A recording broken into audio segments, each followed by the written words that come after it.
folks, welcome to another Fiddlehead Fiddle Lesson. Special guest Carrie Bradley today. Say hello to her.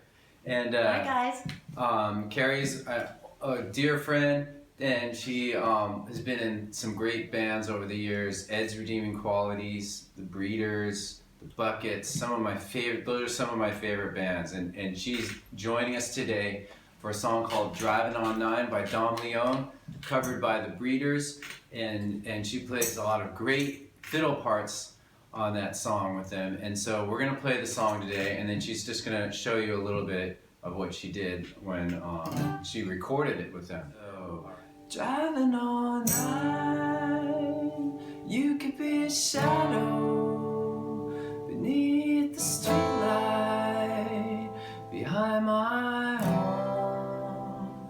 Driving on 9, sure miss you. House and motel, looking at the pines. Driving on 9, looking for 130. Lady, I'm past it, going on a mile.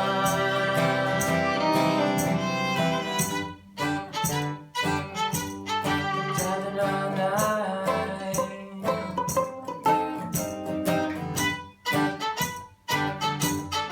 Driving on 9. Driving on 9. Sure look pretty in Carson City,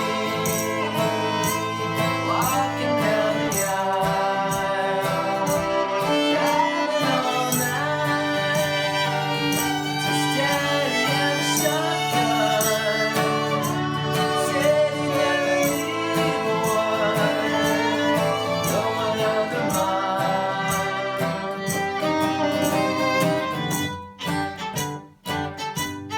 Driving on 9.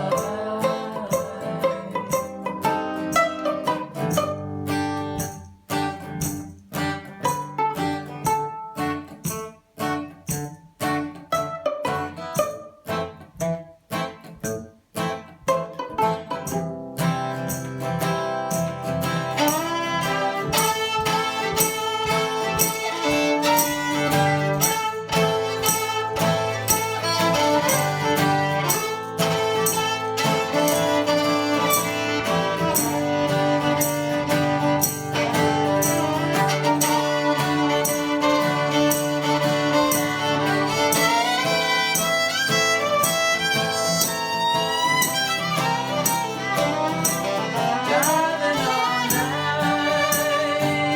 looking out my windowsill, wondering if I want you still, wondering what's mine.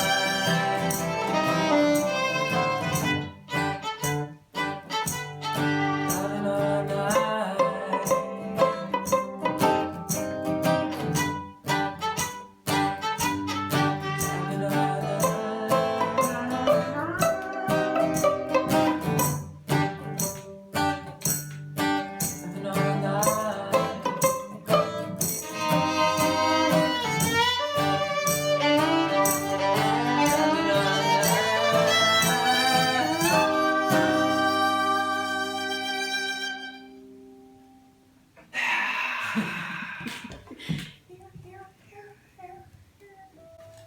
Thanks so much, Carrie. That was Thanks for having amazing. me, Jason. Yeah. It's been a long time since we played together. Yeah, I don't Pleasure.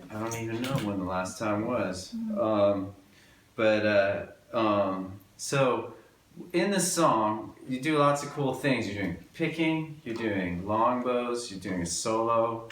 Let's see, when you first come in, you come in kind of like on the third verse, or Yeah. I guess. Uh-huh. And what are you doing when you come in then? Well, one of the really fun things about this song as a fiddle song is that it starts with silence. So I always think of that space before the fiddle makes its entrance as part of the fiddle part, right? Because it could just come in quietly right at the beginning. Of course, the song has those open just those single chord strokes. So it's kind of an inviolable space, but you know, a lot of songs will start with a peppy fiddle lick or, you know, the fiddle coming in like a rhythm guitar. But this song builds pretty classically, you know, so that beautiful kind of almost a cappella voice, lightly supported by the guitar, and then the full strumming comes in. So you've added a kind of layer sonically.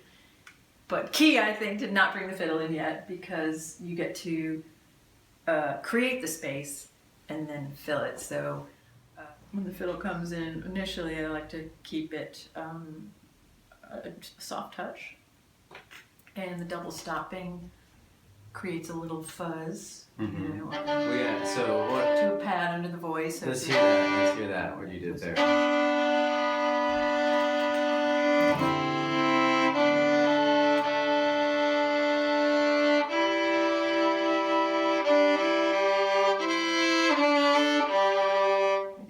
And do you do that? Yeah, I was just gonna ask you that. Like, do you do the same part roughly the same every time with maybe some minor variation? I do roughly. I think you know, one of the temptations with the fiddle, because it's such a versatile instrument, is just to keep yourself interested. Do it a little differently every time, but especially in the part of the song where, like I said, now you know we've left space. Then we enter simply. We create a pad under the voice to support the guitar, but it's also important that it stays simple. So I try not to move, you know, on the first entrance, try not to do too much finger movement, just simple, almost whole note chords with a little bit of embellishment in between. So just a driving on.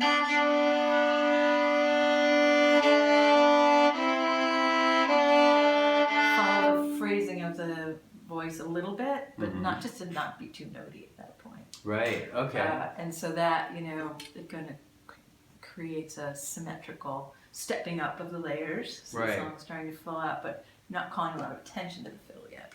Gotcha. Okay. Yeah. And then we hit the first chorus, which is the plucking part. So right. So and that evolved. The original Edge Redeeming Qualities version had that band's instrumentation, which was fiddle, ukulele, and guitar. And so. And on the Breeders recording, there's ukulele and fiddle trading, I think, right? Mandolin and fiddle. Oh, mandolin and fiddle. Yeah, she switched that. She wrote that little hooky part. Kim did. Okay, cool. Kelly plays that on mandolin. Okay. And we do a little call and response. Oh, cool. So I was playing both our parts this time. Okay, cool. And Kim actually wrote that little hook on it. But they fall right in between, I think, where the voice sings says, driving on night, driving on night. So those fill those holes. Right, so that's a key thing for you guys to know is that the fiddle there is just kind of like what's called a fill. You've probably heard that term before, but and this is just a nice little music thing that answers. It's just like an answer to the vocal. It's like echoing or commenting on the vocal. So yeah, which is always a lot of fun, and it the same principle, I guess. Once after that first chorus, I'm kind of all in. I'm still playing pads on the verse, starting to move it a little bit more, and starting to I think a lot of the part, you know, as I start to move more and add phrases to that double stop, simple stopping. Can you play a little bit of that? Sure. Sorry to interrupt. Then I play off what the vocal line is doing more and more, which I think is a big part of writing a part to an original song that that you've been asked to add music to. What I do often is either listen to what the guitar hook is doing, or listen to the melody line. And then a lot of because I find a fiddle to be a lot like a voice itself, you know, and so I more often will refer to the vocal for my inspiration, you know, and it'll be both the melody line and then the quality of the singer's voice. One thing I do is switch registers because the emotion's starting to build. Okay. And it's easier to... So switching registers means you go from these low strings to the high strings? Mm-hmm. Okay. And so Driving all night.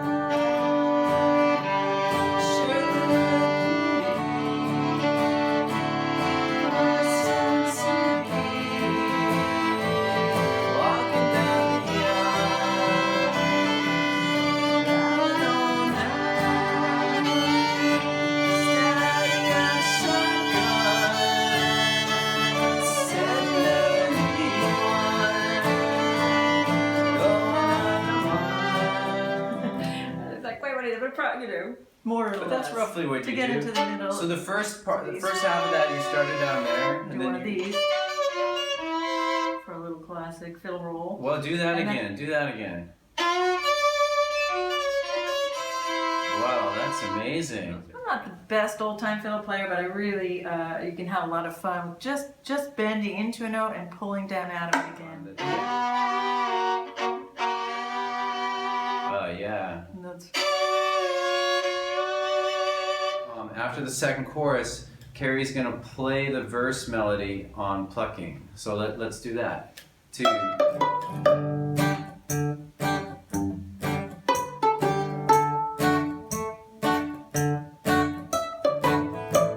simplified.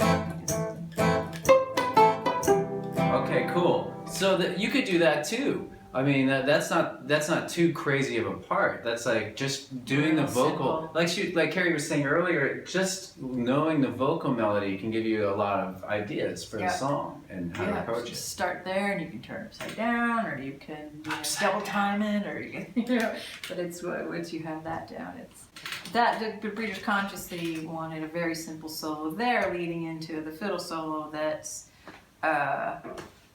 Where the song goes into full swing, literally. The drummer's a really talented guy, Jim McPherson, who, and the bass player, of course, too. So the rhythm section takes over on the fiddle solo, and that sort of deceptively simple line just explodes into this big swingy section. And with the full rock band, it's really fun, and very talented players. Nevertheless, we spent hours and hours in the studio trying to get that swing. You asked earlier if I play the solo the same every time, and I often in other songs I never know what's going to happen. The structure's there, some basic moves, but depending on the night, the mood of the crowd, the mood of the band, my own mood, the solo can change a lot. Yeah, I know those songs. Yeah. In this song, I play it pretty much the same way, with a few variations at the. In the faster moving parts, just because it took us so long to create that, to capture that thing that we're all looking for. I don't want to throw anyone off, so it's the Breeders. Right. They're not noodlers. They compose. Yeah. And they want the song to be predictable in its parts, because they've been very carefully constructed. So we have our simple little vocal on mandolin, I think. Yeah, and the violin and then and at this point the drum will start hitting harder. We go to the A minor chord, and so we're just.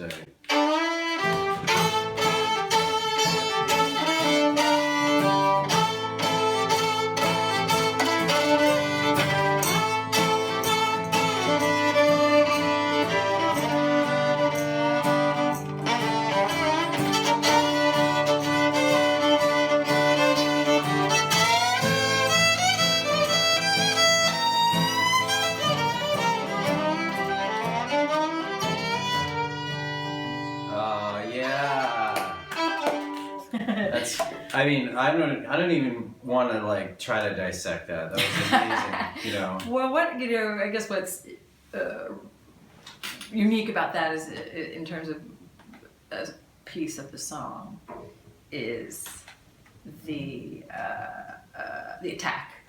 So it's been sort of a driving song. There's been we've been sort of slowly rising to motion, and at that point, I play a little, dig in more. The tones are, getting.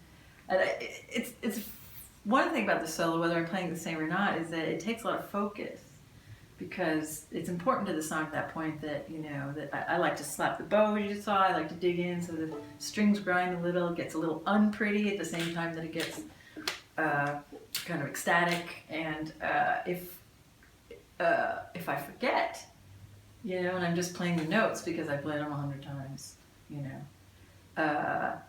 then the energy doesn't come into the solo, and you know, it's like you have to remember to, and the way the solo is written, I think it's kind of hard to resist because it's, you know, there's that nice sawing and there's the open, playing the octaves, and I try and do more of a traditional like